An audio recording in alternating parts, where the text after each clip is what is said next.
Welcome to a new edition of Ask the Shaman, where you can ask any questions you want in the comments, and I will answer them in a future episode. These are the questions asked in the last episode. If you would like to watch it, the link is in the right corner of your screen or in the description below.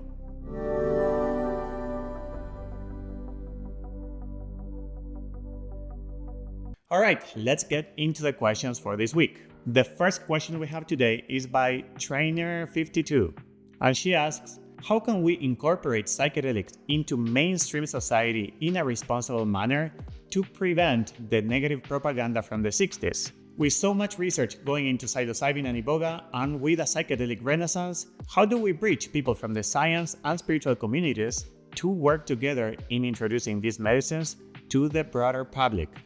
Maybe you can call me an optimist, but I just don't think that's going to happen this time. When this happened for the first time, it basically caught everyone by surprise. But now that it already happened, the potential for the negative propaganda from the 60s is already taken into consideration by all the research that is being done.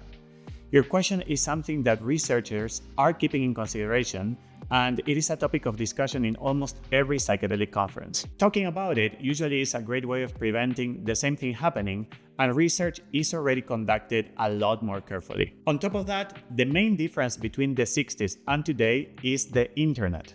The benefits around psychedelics are at this point completely undeniable, and the information that supports that is everywhere. Thousands of YouTube videos, research papers, or psychedelic conferences are happening in this very moment. That information is available to everyone. Lawmakers are starting to try psychedelics and experiencing the benefits themselves. Legalization or decriminalization of all plants are happening slowly in different countries and also in some cities and states within the United States of America. Netflix documentaries like How to Change Your Mind are now at the forefront of people's interest, including those who in the past would have never tried psychedelics. Veterans are talking about how much it has helped them deal with PTSD from war, and this information is now in the hands of every person. The psychedelic revolution has already started, and this time I just can't see a scenario where it will create the same kind of backlash. Now for the second part of your question, the more we can involve scientists into validating what spiritual people already know, the easier it will be for lawmakers to pay attention. This is why it's important to be able to talk both languages at the same time, the one of science and the one of spirit. Psychedelics used to be thought were meant only for those labeled as hippies, but that has changed, and science is starting to validate some of that. This is why my motto is bridging the worlds of science and spirit. That's how important doing this is. Scientists need to dip their toes into spirituality a little bit more, and the same goes for spiritual people into science. And at some point, it will come that time when they both realize they were always talking about the same things, just from different angles. Our second question today is by 09874-0. Nice nickname. What would you say to those people who say that taking psychedelics is a shortcut? I would ask them two questions, but first, it's important to know that healing is a lifelong journey. Psychedelics can help you do more healing during your lifetime, but they will not help you complete your healing. They are just tools that we can use to keep moving forward in our healing path. And since our healing path has no end, there can't be really any shortcuts because you will always find a new layer of healing. Psychedelics, instead of a shortcut, are ways of making healing more available for those who just don't know how to heal properly without them, which happens to be the vast majority of the people.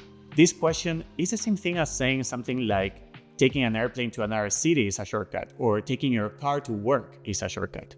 Do you want to go walking? Go ahead, but it might take you much longer to achieve what you want to do that day, and in the case of going to a different continent, for example, you might just not be able to get there without the airplane.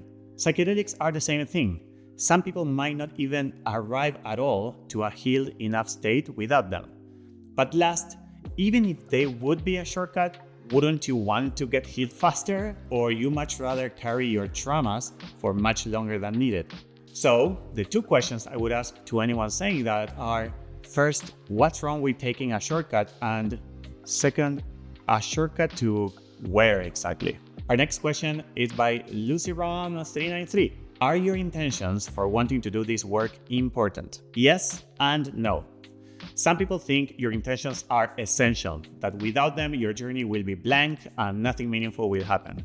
And I disagree with this, as I experienced this firsthand during my very first time. I had no intentions whatsoever. I didn't even know why I was going, rather than just out of sheer curiosity, because basically my friend told me to go.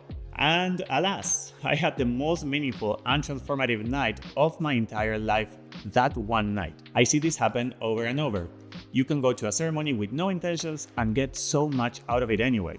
And in some cases, more than if you would have brought your intentions, because sometimes people get so attached to what they want to get out of it that if anything different happens, they leave disappointed. And that's actually not really called intentions, but expectations, which is basically to internally demand for your intentions to get addressed. And this can create an inner state of tension that might prevent the experience from developing in full. However, I would say that for most people, bringing an intention, or many of them, can not only be very useful, but even define their experience. If you are depressed and you come with the intention of healing your depression, it is likely that your experience will unearth the deeper reasons of why you were depressed to start with. Bringing intentions to ceremony can be extremely useful, and at this point of my healing path, I basically never skip the chance of asking the medicine for what I really need and intend. And the other reason is that the more we practice our intentions during ceremony, the more we reinforce the neural pathway in our brain that says, live your life intentionally. And the more we live our life intentionally, the less things happen by chance and the more sovereignty we will have over everything we do, which basically simply feels really good. So my suggestion is to bring as many intentions as you want, but remove the expectation energy from it. Basically, don't expect them to be addressed. Bring them with you, but hold them lightly and be open to see what else might happen. And the last question for today is by Chalal0909. How much self-work do you need to do before you are able to help others? How do you know when you are ready? What a great question. Thank you for asking this. The short answer is as much as you can.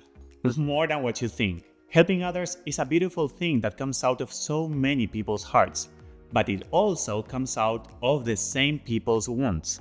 Helping others a lot of times comes from some sort of savior complex, or from the idea that helping people makes you lovable. People jump way too quickly into wanting to help others, using it as an unconscious way of bypassing their own work.